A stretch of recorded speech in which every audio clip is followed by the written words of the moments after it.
Muito bem, estamos voltando agora com o conteúdo no estágio de gestão educacional. No conteúdo anterior, nós paramos sobre as atividades relacionadas sobre a formação de alunos de alta habilidade. Enfim, vamos fazer uma breve retorno, porque eu estou gravando isto 2 dias após. Tive uma série de problemas que não convém aqui, então uma breve análise. Em seguida, voltamos a este tema. Basicamente, a educação especial é uma política do MEC que ela é assegurada por um decreto, o decreto 7.611 de 2011, o qual, em 2 linhas, define que o atendimento educacional especializado consiste num conjunto de atividades, bem como recursos de acessibilidade, quando necessário, e pedagógicos que estejam organizados de uma maneira institucional e contínua, nas quais deverão ser prestados nas formas descritas. Para os alunos com deficiências ou um transtorno de desenvolvimento, deve ser realizado de uma maneira de apoio permanente e limitado aos alunos às salas de recursos de multifuncionais. Bom, esse foi o ponto onde a gente parou da última vez.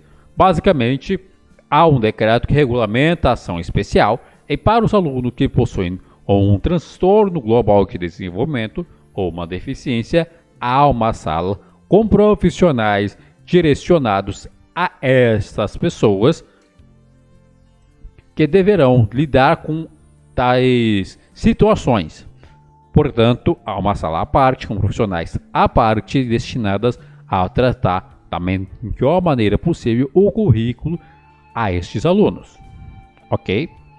Entretanto, também ocorre que o chamado atendimento educacional especializado, ele deve ser ofertado também aos chamados alunos com altas habilidades ou os também conhecidos como superdotados. Isto é, alunos que possuem um grau de aprendizado maior, não necessariamente inteligência, porque quando pensamos grau de aprendizado, nós temos a tendência de associar isso com inteligência. E não necessariamente isso significa inteligência, mas um grau de aprendizado maior. Pode ser por uma percepção melhor, pode ser também por interesse. Aliás, interesse é um fator fundamental para entender por que alguns alunos vão melhor em algumas matérias do que outras. Por exemplo, o chamado aluno comum ou aluno médio, ele possui um interesse, assim como qualquer pessoa, o interesse sobre uma determinada matéria em relação a outra. Esse interesse naturalmente tornará este aluno melhor naquela matéria do que na matéria onde ele não possui tal interesse. Então, a superdotação é diferente do interesse. É claro que o interesse é de fato importante, mas essa chamada alta habilidade também é preciso levar em consideração para um atendimento especializado. Afinal, se o aluno já passou por um determinado conteúdo, ao qual a sala onde ele está, o chamado conteúdo padrão regular, ele fica sem fazer nada. Então, estar atento a essa necessidade que possa acontecer é também função e está enquadrado no chamado atendimento especializado. Isso significa que, para estes alunos, deverão ocorrer atividades à parte ou complementares ao conteúdo comum. Ou seja, o aluno ele pode ter um conteúdo comum e ter um conteúdo especializado a ele para que ele realize no momento em que, quando os demais alunos do ensino regular estão desenvolvendo o conteúdo que ele já sabe, ele possa se aprimorar em outro, na mesma matéria ou em outra matéria. ou ainda um conteúdo que esteja totalmente à parte do chamado ensino regular, mas que ele possa utilizar esse tempo para o desenvolver. Por exemplo, pode ser o desenvolvimento de um livro, escrever alunos que realmente possuem uma capacidade notada para a escrita. Então, um aluno que ou aluna que tenha tal capacidade poderia ter como uma atividade ou um conjunto de atividades direcionadas à escrita de algum livro que porventura lhe seja interessante. Portanto, entender que a educação especial precisa ou prescinde de um atendimento especializado, no qual é preciso ter em mente a ação de cada pessoa para o bom desenvolvimento destes conteúdos pela escola.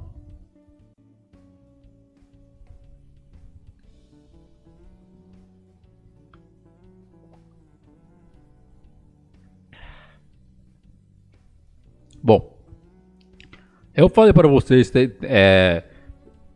focar nas chamadas salas de recursos multifuncionais, ou a sigla SRM. Agora nós vamos ver melhor como lidar com estas salas.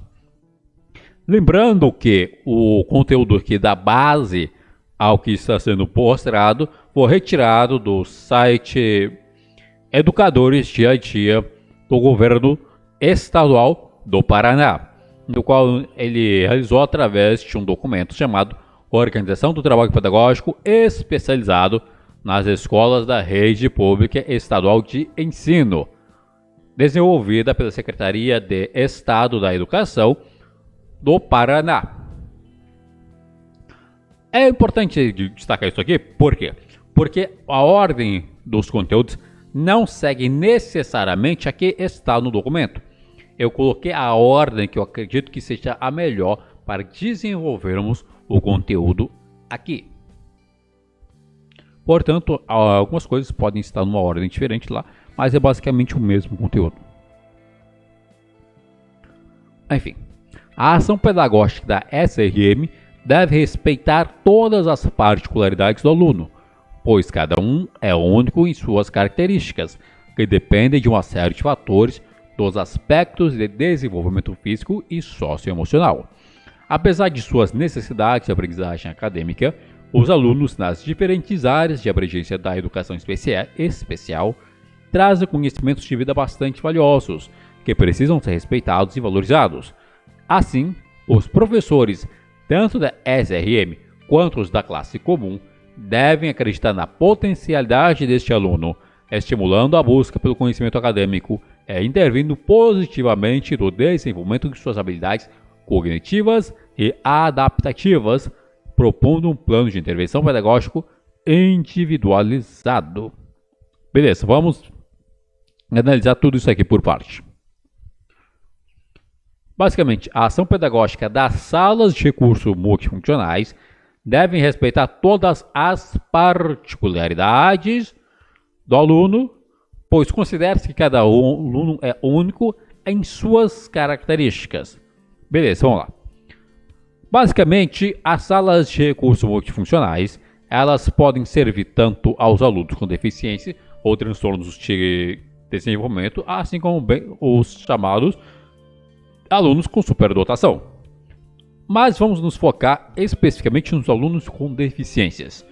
Vamos lá, uma deficiência é uma característica presente em um aluno.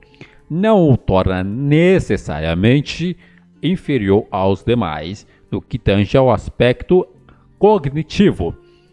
Entretanto, os chamados alunos com transtornos globais de desenvolvimento, estes sim podem ter algum empecilho no desenvolvimento acadêmico cognitivo.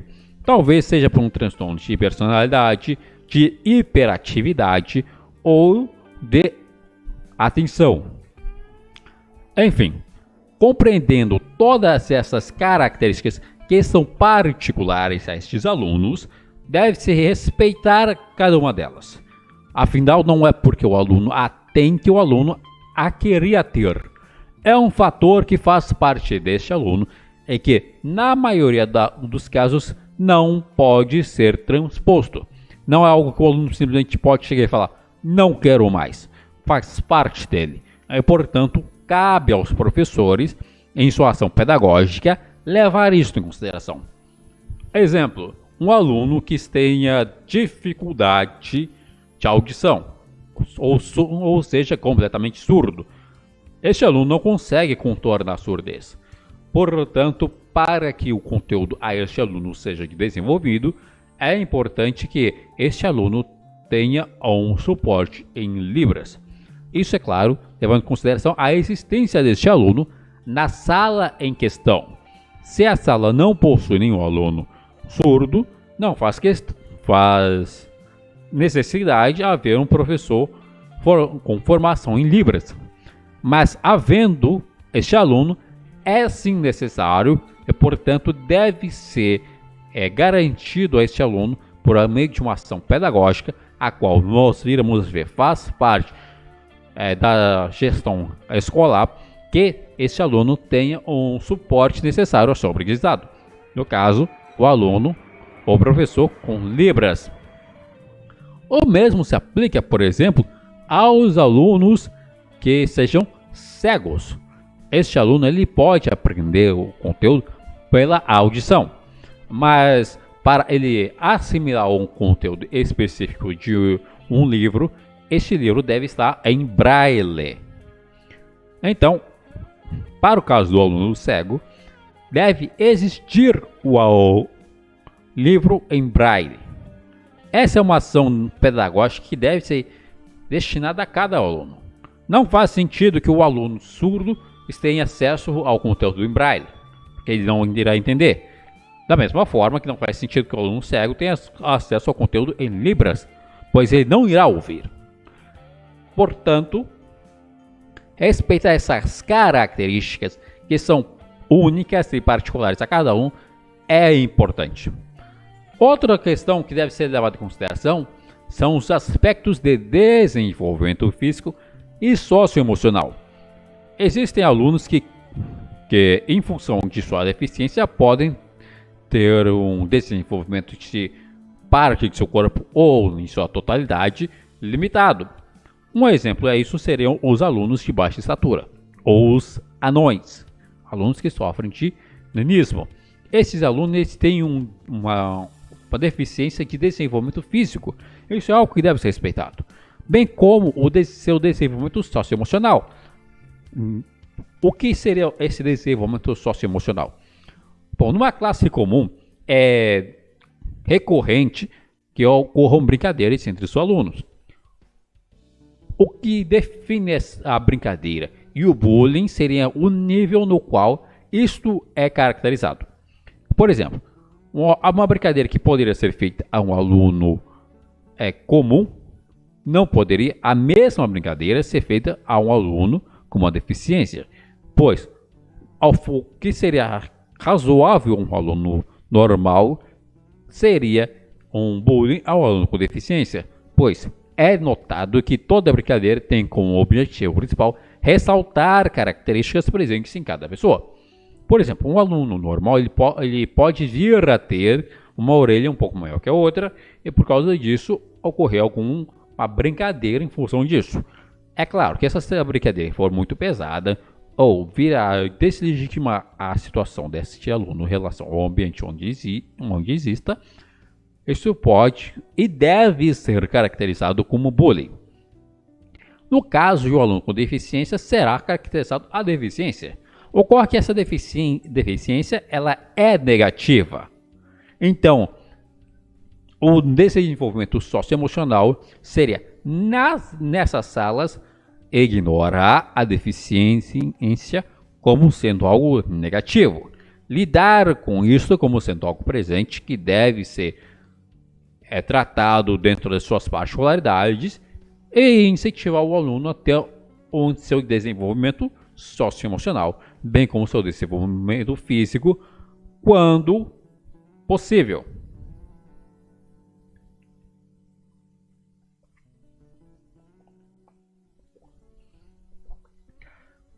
Muito bem. Continuando. Apesar de suas necessidades de aprendizagem acadêmica, Os alunos nas diferentes áreas de abrangência da educação especial trazem conhecimentos de vida bastante valiosos, que precisam ser respeitados e valorizados.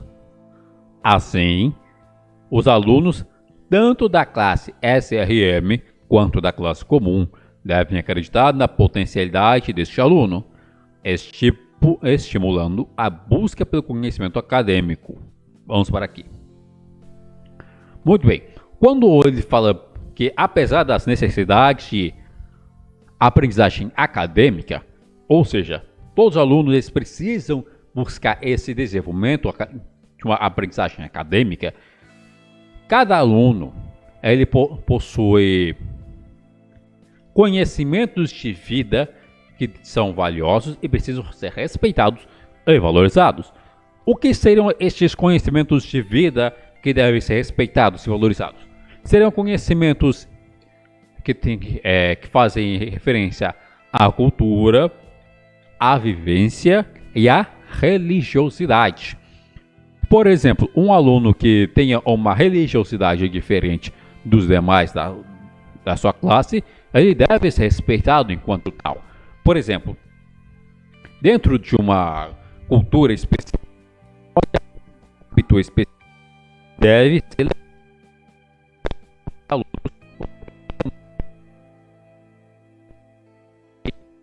Seja,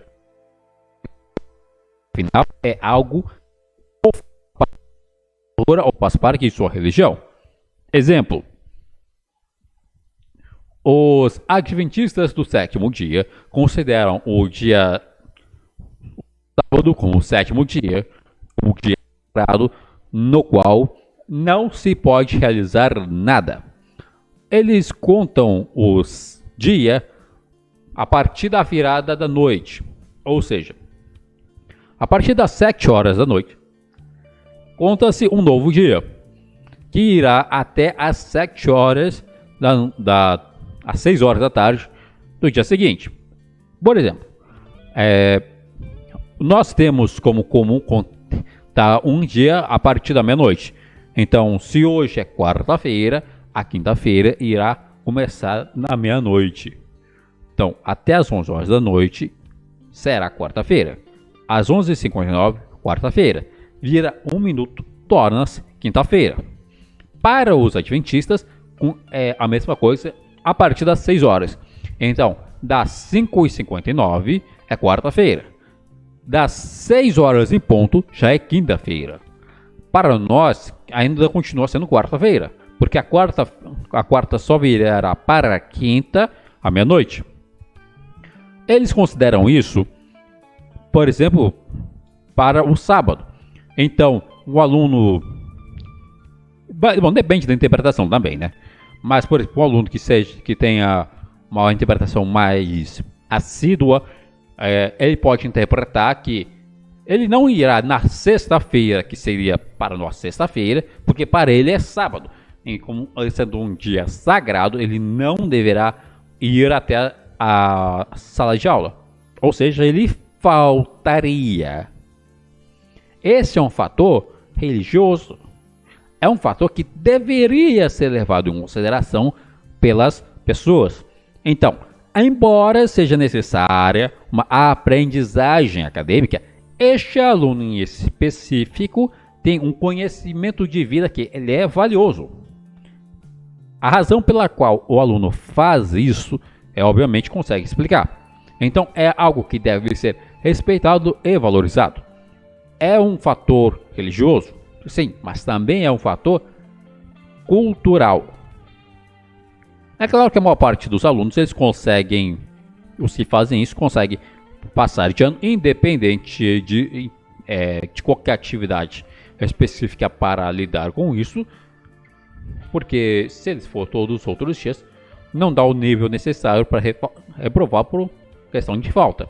Mas ainda assim, ainda que desse isso, um trabalho acadêmico para repor isto poderia ser realizado. Então, considerando que o aluno tenha faltado em função de sua religiosidade, tendo um trabalho acadêmico a ser realizado por ele, pode substituir um pelo outro. Desta forma, estaria sendo valorizada tanto a aprendizagem acadêmica, que é importante, assim como os seus valores pessoais, que estariam sendo respeitados e valorizados. Eu dei o exemplo dos adventistas do sétimo dia, mas isso basicamente pode se aplicar a qualquer religião. Poderia se aplicar, por exemplo, aos muçulmanos, poderia se aplicar aos judeus ou a algumas vertentes cristãs, bem como as chamadas religiões de matriz africana. Enfim, assim, tanto os professores da SRM, Sala de Curso Multifuncional, quanto da classe comum, devem acreditar na potencialidade deste aluno, estimulando a busca pelo conhecimento acadêmico. Foi o que eu acabei de dar o exemplo. Estas faltas que serão comuns a um aluno adventista poderiam ser substituídas através de um trabalho que estimularia a busca pelo conhecimento acadêmico. Para repor isto, seria feito de forma natural. Continuando. Intervindo positivamente no desenvolvimento de suas habilidades cognitivas e adaptativas, propondo um plano de intervenção pedagógica individualizado. Beleza. Isto, para mim, se aplica exclusivamente às salas SRM, pois, ao intervir positivamente no desenvolvimento das habilidades cognitivas e adaptativas dos alunos, é algo que deve ser tratado de forma comum, de forma individualizada, pois o desenvolvimento cognitivo e adaptativo de habilidades ele já é comum às chamadas classes comuns. Por exemplo, o professor ou professora passa um conteúdo, este conteúdo ele já está sendo trabalhado de maneira cognitiva a todos os alunos ali presentes, pois considera-se que todos os alunos possuem mais ou menos o mesmo nível de desenvolvimento cognitivo. E o chamado adaptativo seria a aplicação a isso. Então, a classe comum já faz isso de forma natural. Agora, para as chamadas classes SRM, levando em consideração a capacidade tanto de mobilidade quanto intelectual, cognitiva do aluno, bem como os obstáculos de aprendizagem comum, ou melhor, particulares de cada aluno, por exemplo, o aluno surdo, o aluno cego, isso teria que partir de um plano de intervenção individual. E essa intervenção deveria ocorrer sempre que for necessário para que ocorra de maneira positiva. Se a intervenção apenas causar mais dúvida e esta dúvida não puder ser sanada de maneira adequada, então, quando for possível, então deve ocorrer tal intervenção. Portanto, a chamada ação pedagógica inclusiva, ela deve levar em consideração as particularidades do aluno, seja de forma individual ou seja de forma coletiva, para a inclusão de todos em suas respectivas necessidades. Muito bem. No estado do Paraná, o Serviço de Apoio Complementar à Escolarização, no contexto da escola regular, é ofertado aos alunos com deficiência intelectual, DI, desenvolvimento deficiência física neuromotora, DFM, deficiência visual e baixa visão, TV, surdez, surdo, cegueira, transtorno global de desenvolvimento, TGD, e transtornos funcionais específicos, TFE, altas habilidades, baixa sobredotação, AHSD. Vamos lidar com cada um ponto específico desse. Em seguida, vamos continuar com o desenvolvimento do conteúdo. Muito bem. Desenvolvimento ofertado aos alunos com deficiência intelectual. Aqueles alunos que possuem um problema de aprendizado. Um problema que deve ser lidado cada pessoa individualmente. Por exemplo, o aluno que tenha uma dificuldade natural, que seja ou que tenha em decorrência de algum transtorno específico, é ofertada a este aluno. Deficiência física neuromotora. Este, por exemplo, seriam os alunos que se locomovem em cadeiras de roda. O aluno que se locomove em cadeiras de roda, ele não possui uma deficiência cognitiva em seu cérebro, mas poderia possuir em função à movimentação. Então, física neuromotora. É um aluno que pode ter um nível de aprendizado comum aos outros alunos, mas em função de não poder mover alguma parte de seu corpo, ele deve ter este apoio da educação especializada. Para os alunos com deficiência visual e baixa visão. Então, tanto os alunos com deficiência visual, isso é, o cego, quanto o com baixa visão, o que enxerga pouco, também deve ser aplicado. Surdez, surdo, cegueira e transtornos global de desenvolvimento.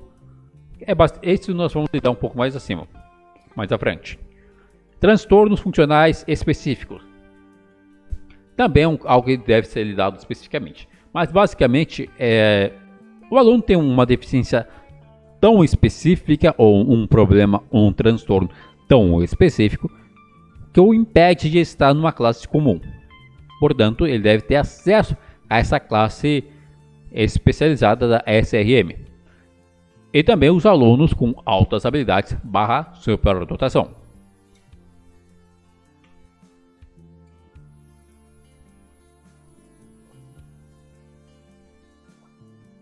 Para o aluno da área dos transtornos globais do desenvolvimento, que engloba tanto a surdez, o surdo quanto a cegueira, além dos aspectos relacionados diretamente ao currículo, ou seja, acadêmico, o professor deve levar em consideração os aspectos emocionais, atribuindo-lhes o mesmo nível de importância das demais capacidades cognitivas e linguísticas. É o que nós falamos para o desenvolvimento socioemocional. Porque um aluno como este não deveria estar numa classe comum, pois numa classe comum, como dissemos, é natural que os alunos façam brincadeiras entre si. E o que torna a brincadeira diferente do bullying é o nível com o qual está sendo realizada tal ação, que sempre visa valorizar alguma característica física do aluno. Então, se o aluno ele possui algum transtorno, isso será utilizado para bullying. E isso, querendo ou não, quando é feito para bullying, é negativo.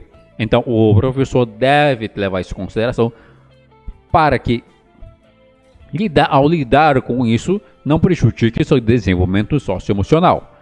Então, levar isso em importância é necessário para que esteja no mesmo patamar do desenvolvimento cognitivo e linguístico. Pois uma formação importante de destacar a formação de uma pessoa se dá tanto por seu nível cognitivo, isto é, o grau de racionalidade que uma pessoa pode desenvolver, quanto linguístico, a comunicação. Afinal, não basta a pessoa ter todo o conhecimento do mundo e ela não conseguir expor isso, bem como o seu desenvolvimento emocional. Pois, embora uma pessoa consiga expressar todo o conhecimento que tem, estou considerando que tenha um bom desenvolvimento, se essa pessoa não tiver segurança para passar isso, quando lhe for necessário, ela não conseguirá. E, lidando com os alunos com transtornos globais de desenvolvimento, isso é um fator que deve ser levado muito em consideração.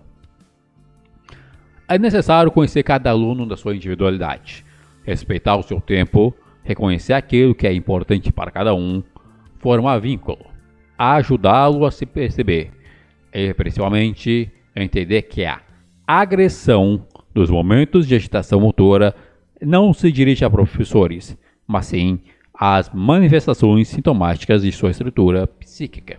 Vamos lá. Conhecer a individualidade de cada um foi o que nós lidamos basicamente nos últimos minutos, que é respeitar o tempo de cada um.